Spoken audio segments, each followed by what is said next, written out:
communicate in many ways. Body language, facial expressions, and of course, with words. Both written words and spoken words. And we are on this journey through some of the qualities that we can enhance during this season of nonviolence to have a better, more peaceful, joyful world, right? And so the quality I'm talking about today is harmony and how we can create more harmony. And you might find this interesting. The first recorded version of the saying, "The word is mightier than the sword," we might be more familiar with the pen, but it was actually earlier written, "The word is mightier than the sword," 2,500 years ago. Just a few years. That idea that our words have power is nothing new. And this, the power of the spoken and the written word to change hearts and minds and history is well documented and utilized. But words can also be used to hurt, to manipulate, to diminish. Not only do we use words at or against another, we sometimes use wordsly and kindly to ourselves. Actually, I think that might be the one. We might use words unkindly towards ourselves more than we use them towards others, even if we're not paying attention. Have you ever said, "Gosh, that was stupid," or looked in the mirror and went, "Ugh," or even something like, "I always get sick." And you might say, "Well, I didn't mean it. It doesn't count. I didn't mean it." I know you think you didn't mean it. But did your subconscious know that? That's the thing. Our subconscious is not quite as clever as we think we are. Our subconscious takes all this, whatever is the prevailing idea, and says, "Oh, that must be the truth, so let's stick with that." It's a sponge. And so, we have to pause for a minute and talk about this because, we just sang the song, "Our Thoughts Are Prayers," and then you notice the music kind of goes along with the theme today, right? You might have noticed that. Sue and Ladora and I have been plotting things. But this doesn't mean that every fleeting thought that flickers across your mind is all of a sudden being hardwired into your subconscious, which is a good thing, right? Because if every fleeting thought we had came to fruition, none of us, we would have died off as a species a long time ago. Because have you ever said, "Oh, that driver made me so angry, I just want to, I wish he'd die," or whatever. Every fleeting thought does not stick. But the thoughts we have repeatedly, they do start to stick and create, take up lodging in our minds and in our hearts. And then we act from that place. We believe that that's true. So if you have the fleeting thought that, "Oh my gosh, that was awful and I can't believe that," whatever it is, you fill in your blanks, we all have our own things, our go-to things. Okay, fine. But if you notice there's a little habit happening there that is coming from our subconscious, and we can fix it. Like a great example I thought of last night. Like if you stubbed your toe, you might say, "Oh, it hurts so much, I wish that toe would fall off." probably not going to have your toe off. But if you say it all the time that you want your toe to fall off, you might be asking for some trouble. Just saying. And another interesting is from Heart Center Metaphysics, which we went over, we had classes on last year, but is textbook for metaphysics. Paul Hasselbeck writes, thoughts without feelings carry little energy and tend to have fewer effects. That's why I like to say my affirmations with enthusiasm. You might notice I like to end my prayers with oomph. Because what we say with energy matters. So that's another clue to our subconscious. Oh, this is important. So if you're just like, ugh, and you do that once about something, probably okay. If you do it over and over and over again, or there's a difference, right? Don't put more energy into worrying about a fleeting thought, because then you're just putting more energy into it, I guess is what I'm trying to say. Let it go. Notice the things that are happening repeatedly.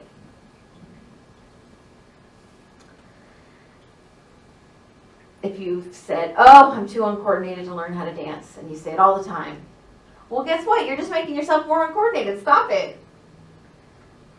You could say instead, I'm learning to find my way better.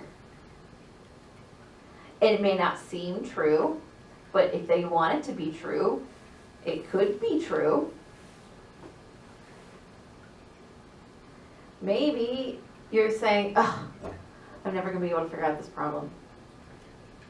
Do you think that that's helping? Or maybe someone told you that you were too dumb or too ugly or too tall or too short or too whatever to be able to do something, whatever it is your thing is. Did you have to believe them? They might have just said it offhand and didn't even really think about it. These are just things to think about. So it's time to pay attention. Maybe you already are starting to pay attention to words, but it's time to pay attention to the words that we say and that we think and that we use. Now, you don't have to become the word police, because that gets old really fast. But if you don't guard what you're putting into your consciousness, who will? It's nobody else's job.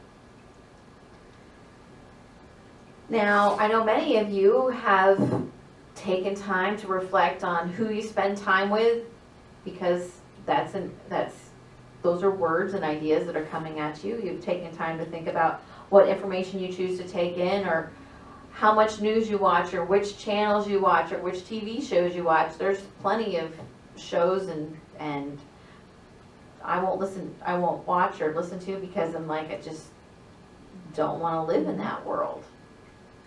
So I have to say no.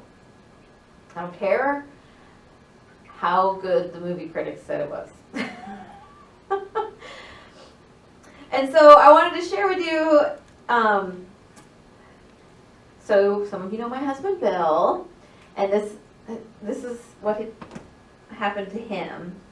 He was at the comic book store talking to the proprietor of the comic book store, and the comic book store proprietor was saying about how it's rough doing what he does, because, you know, Barnes and Noble and the other places like that creep in on his business, right? So it's hard to be a small business person. And Bill says, gosh, I hate Barnes and Noble. And the guy, the store owner says, well, that seems a little harsh. And Bill said in that moment, he said, I realized, like, I didn't mean that.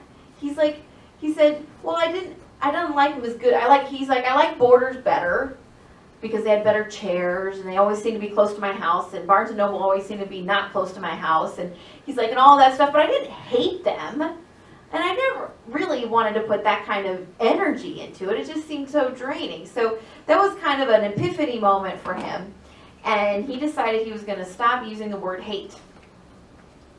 because in our culture, we like to use the word hate for like things that are totally not worthy of that much energy or emphasis. They're just not. Like, not just the Barnes and Noble, but oh, I hate peas. Or so Bill decided that he would start saying that such and such, whatever it was not his preference. And you've heard me say that before, but it's like, okay, well, whatever it is not my preference. Wearing pink is not my preference. I don't hate it. It's just not my preference. And so, not just that word, but there's lots of words that we could choose, because as Bill was saying, the energy that you put into saying I hate that is so much more ferocious than just, no, I don't like it, or this doesn't suit me, whatever, I'm just going to let it be, you know? And so, but that's not the only word we use like that, though that's definitely a good word to look out for, because there seems to be a lot of hate energy going on in our world. And I don't think it's more so, I just think people are noticing it more now. So we get to look at, okay, well, how can we bring more peace and more harmony into our world by having less energy into things we don't like? If we don't like it, why do we want to give it any energy? Why would we give it any energy if we don't like it? If it's not your preference.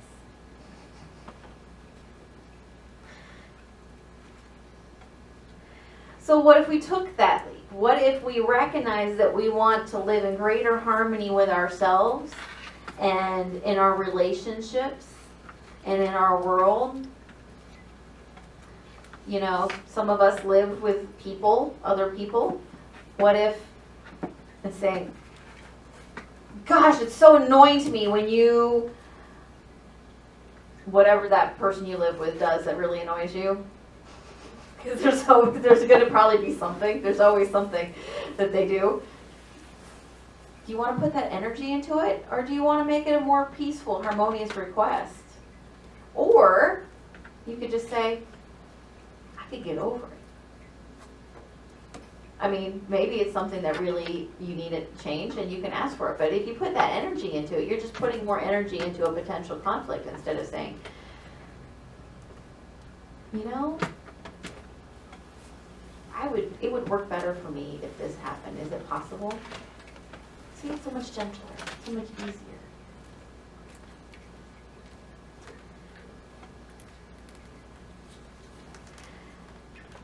So the quote I pulled from the Unity Correspondence School lessons, which means they've been around for quite a while. There's some really great quotes in that metaphysics book.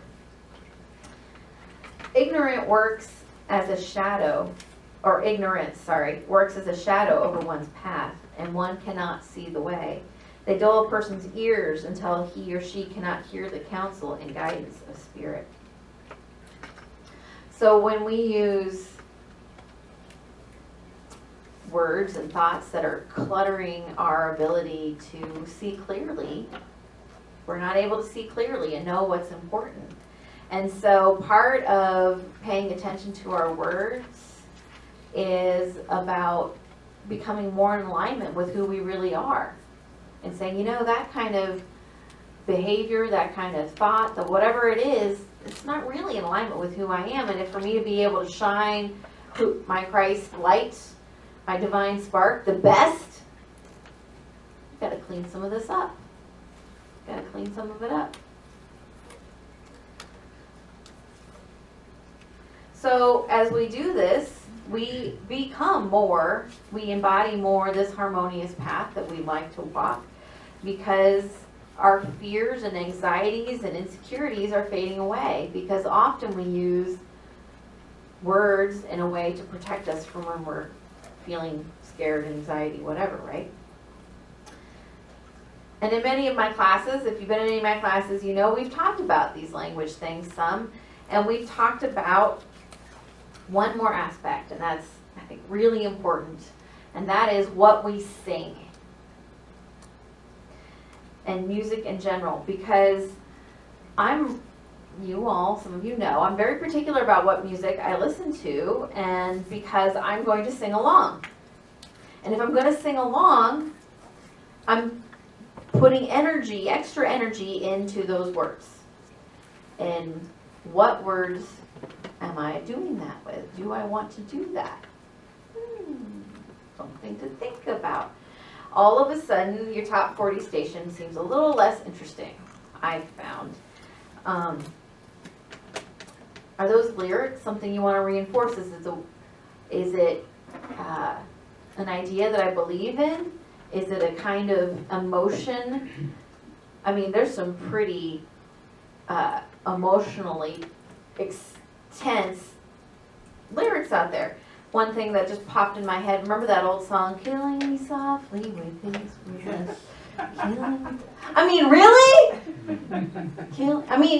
Okay, that's a really great example, but there's a lot of songs out there that have some lyrics that are really not very helpful, and you start singing them and then it's stuck in your head and you're singing it, and so notice that.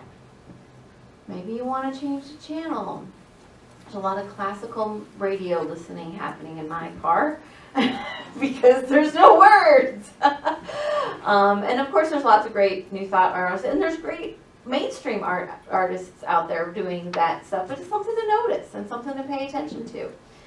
If you like to sing along to the music like I do, what are you singing? You might find yourself singing a different tune. So how we communicate matters. What we put our energy and our focus into matters. We can rewrite our subconscious and tell it that new things are important if we decide to focus on those things.